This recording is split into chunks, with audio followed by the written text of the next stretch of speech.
The Baja 1000 has to be the toughest motorsports event in the world. It's certainly the toughest I've ever seen. If you're a track racer, you might go through 13 corners 1,000 times each. If you're a rally racer like I am, you go through 1,000 corners once each. Here in the Baja 1000, you go through, I don't know, 20 or 30 or 40,000 corners. You go through 15 or 20 different types of surfaces. You got mountains, you got high-speed valleys, you got dry lake beds, you've got mesas, you've got rock fields, you got rock climbing, you've got silt beds that suck the car in. It's absolutely amazing, both how versatile the vehicles have to be and how versatile the equipment has to be. You need a car, you need a tire that can do just about anything. Now, just to give you an idea of the size of this race, this is the map of the Baja 1000 2011.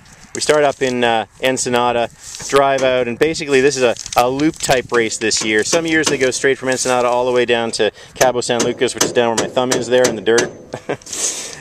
But this year it's just a big loop race. So we set out from Ensenada, go down into sort of the middle of the peninsula, stop at our first BFGoodrich pit. And by the way, BFGoodrich supports the teams on this event, not just us. We're the official sort of BFGoodrich race guy team, but a lot of the leaders, more than half the people, more than half of the competitors in the field are on BFGoodrich tires, and most of the fast guys are. So BFGoodrich brings down not only their official service crew, but tons and tons of volunteers, people from the factory, just BFGoodrich enthusiasts who make up the BFGoodrich service team. So we're fortunate to be part of the whole BFG group, and they have an official pit set up there with a big truck.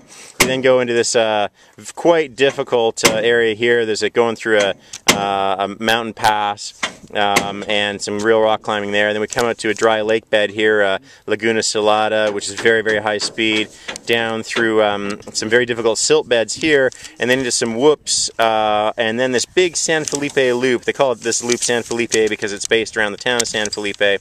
Almost this whole section is whoop-de-doos, like bump up and down, bump up, and it's really hard. It's really hard on the body, really hard on the equipment, and fortunately we have some very patient drivers who are probably going to drive that section because they're good at that. We come back up to one of the BFGoodrich pits. That's where everybody gets together and checks out everything's okay, and as I say, BFGoodrich supports a lot of the top teams, so that'll be a very busy area there.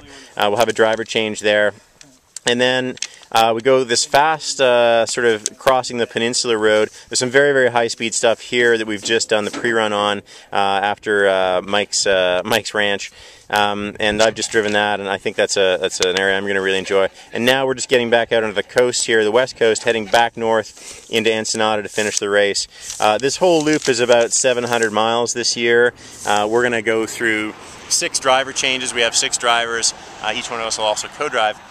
But, you know, on the one hand, you want to Ironman it and do all 700 miles yourself. On the other hand, I can tell you firsthand, as somebody who's driven a lot of rally cars and some off-road trucks and stuff, this beats the crap out of you. It is